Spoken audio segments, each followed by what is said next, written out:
জনাব তারেক রহমানকে দীর্ঘ 16 বছর নির্বাসনে রেখেছে মিথ্যা মামলা দিয়ে, মিথ্যা সাজা দিয়ে।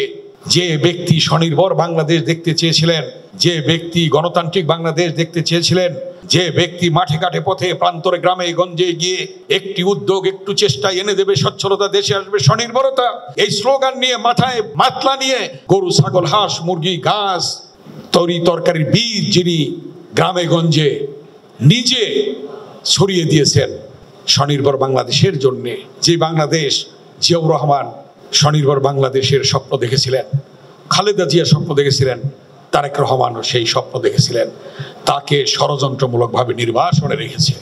ইনশাআল্লাহ যত দ্রুত সম্ভব আমাদের মাঝে ফিরে আসবেন এবং এই বাংলাদেশের নেতৃত্ব দেবেন।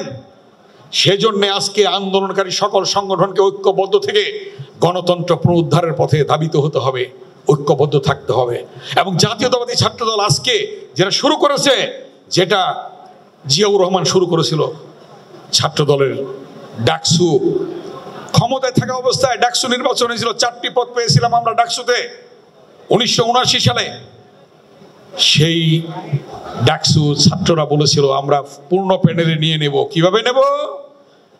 এই ডাকসু 73 সালে শেখ মুজিবের আমলে ঢাকা বিশ্ববিদ্যালয়ে ডাকসু নির্বাচন হয়েছিল, ব্যালট বাক্স ছিনতাই করে ছাত্রলীগ জিততে চেয়েছিল। ওই হেলমেট বাহিনী 73 সালে ব্যালট বাক্স ছিনতাই ইতিহাস ওই ছাত্রলীগের আছে। তার বিপরীতে ছাত্রদল নির্বাচন করে সর্বশেষ পূর্ণ প্যানেলে ডাকসুতে জয়লাভ করেছিল। কি জন্যে? ওই জিয়াউর রহমানের মেধা, খালেদা জিয়ার মেধা, তারেক রহমানের নির্দেশনা।